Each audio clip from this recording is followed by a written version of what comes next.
Excellency President Almajbek Atambayev, members of the media, it is great pleasure to visit this beautiful country. I am deeply touched by the warmth and the hospitality. Close ties over centuries creates a special kind of closeness and goodwill that adds a lot of charm and interest to the visit. Kyrgyzstan and India are also united by the bonds of shared democratic values. We see an important place for Central Asia in India's future. We can reinforce each other's economic progress. Sustainable development is important for both. We can contribute to cooperation and integration across the different regions of Asia. We both seek a peaceful and secure neighborhood at a time of challenges in our region.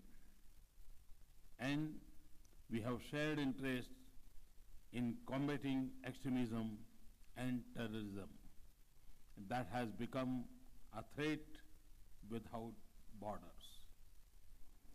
My visit to all 5 countries in the region demonstrates the importance that we attach to a new level of relations with Central Asia. Kyrgyzstan is a key part of that vision. I was pleased to meet President. His contribution to democracy and development is admirable. I am delighted that our election commissions have signed an agreement on cooperation. We also look forward to the visit of a Kyrgyz parliamentary delegation to India after the parliamentary election in Kyrgyz Republic. I had a very enriching discussion with President Atambayev. I deeply appreciate his commitment to the relationship. We spoke at length about strengthening our relations in trade, investment, tourism, culture, and human resource development. I welcome the agreements of standards and on culture today. Connectivity initiatives between India and Central Asia will boost our economic ties. I look forward to the launch of the telemedicine link with India.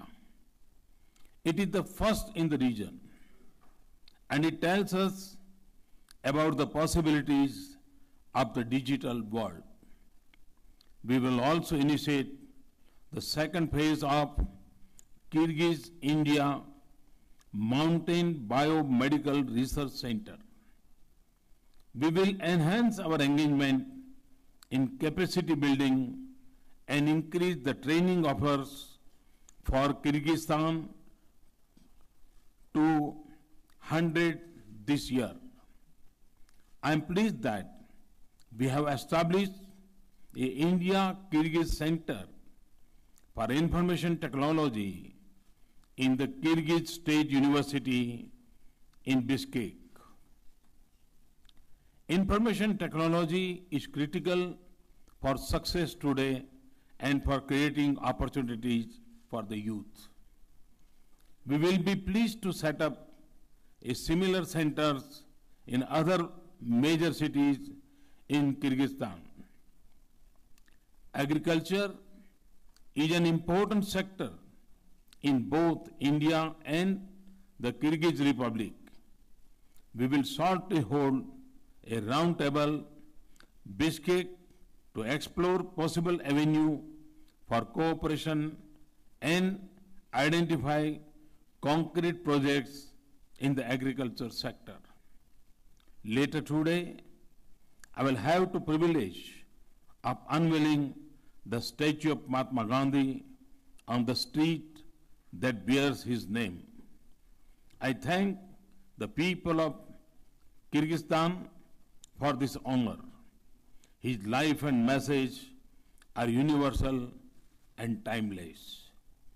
The statue will also remind the residents of our shared values. Kyrgyzstan's commitment to the United Nations peacekeeping mission is truly laudable, and it is a great pleasure for India to support this effort on the strength of its long experience in this area. I will have the pleasure of handing over a small contribution of field medical equipment to Kyrgyz armed forces.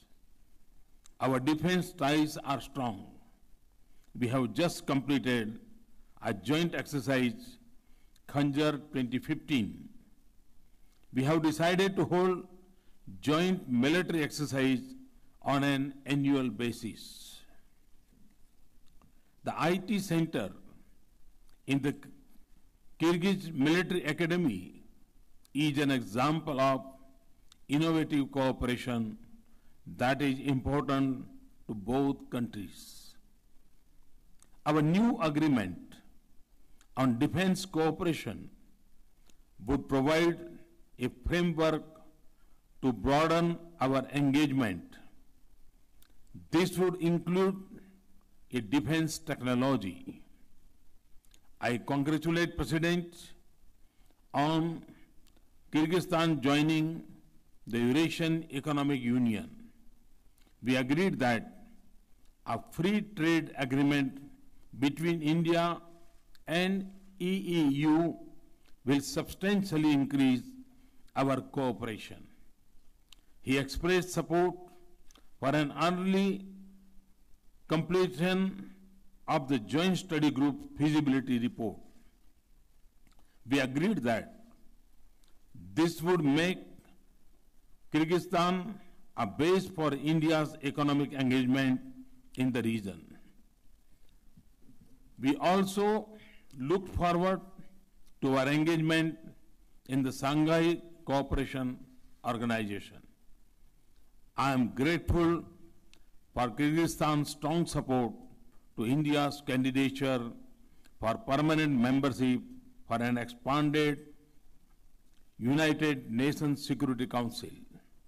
I sought his support for early completion of the reforms of the United Nations and its Security Council. Finally, I thank President Atambayev and Kyrgyzstan for the support in making the International Day of Yoga on June 21st a huge global success. I look forward to my meeting with Speaker Jinbekov and Prime Minister Sharyov later today. I am confident that the visit will take our bilateral cooperation to new heights. I look forward to an early opportunity to receive President Atambayev in India. Thank you very much.